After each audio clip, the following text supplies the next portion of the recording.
รายวันทีนึงเด้อชั่วมาให้รู้จะชั่วพังยานชั่วพังราชนาโตเด้อเนี่ย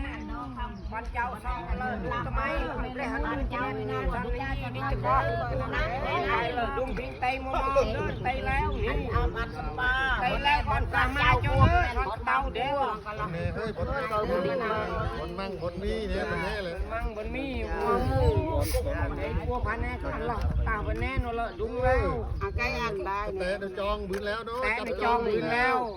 จองบืนแล้วบางกันละกี่กูวันวันเจ้าตามวันแน่มาวันแน่เราตูแล้วคุณแม่ ยันไอ้แทนยันเขาเทียมกันเลยเฮ้ย แม่ยืนจะแก้ก็มาเจ้าอยู่แม่ทำเลยแบบชาชาบัววันแน่อันนั้นไว้ความเจริญต้นดูจะได้แก้มาก็นอนตอนนี้แตกเลยตอนกินแตกก็นอนเพราะว่าเขาญาติอยู่เลย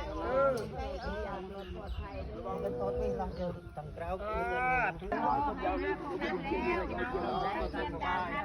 เคยเจ้าได้รอโยกับไปทิ้งยังเฮ้ยไปลองเนี่ยเก้ายัง เอายัง เลือกจ่าย โอ้ยเพชรอยู่ เรียกกับปลายพืช ปลายพืช ปลายล่องกับปลายพืช แกลงปูกันนะคือกัน เดี๋ยวงานจะจ่ายจ่ายเลยยิงพึ่งยิงให้เจ้าเด้อเนี่ยบีไปบีดีบีดังบีดังอันจะอับอันสปาไม่เอาจะแจ้งไม่ยังไงมาเนื้อจับเลยดักมาตัวเนื้อดักมาตัวเนื้อไปโดนไปโดนไปโดนมาปีจ้อย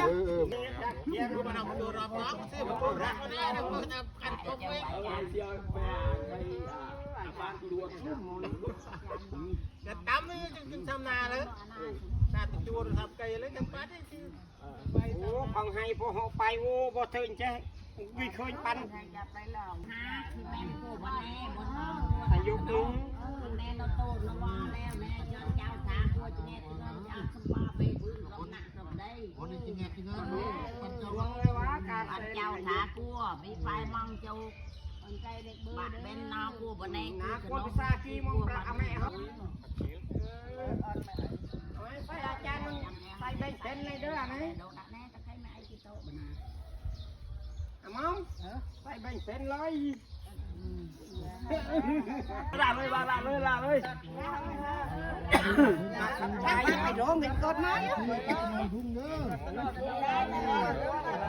เสามันต้องคอยยกเสาได้ไหม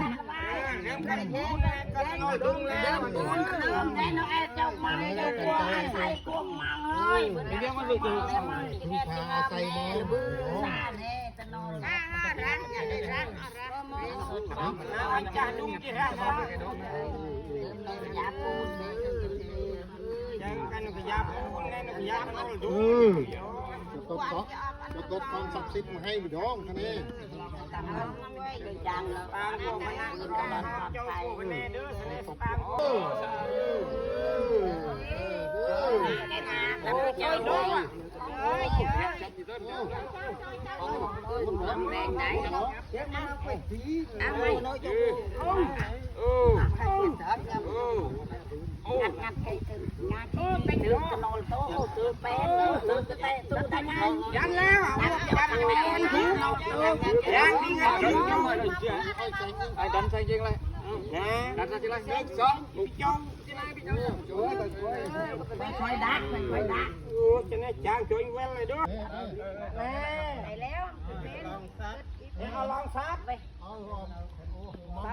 ขยัน มองคอยงัวตักอะไรไปกันนะลอง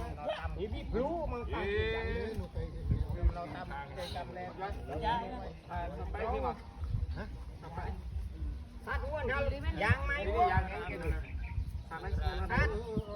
ตาแล้วเราก็เอาทีซัด เก้าอี้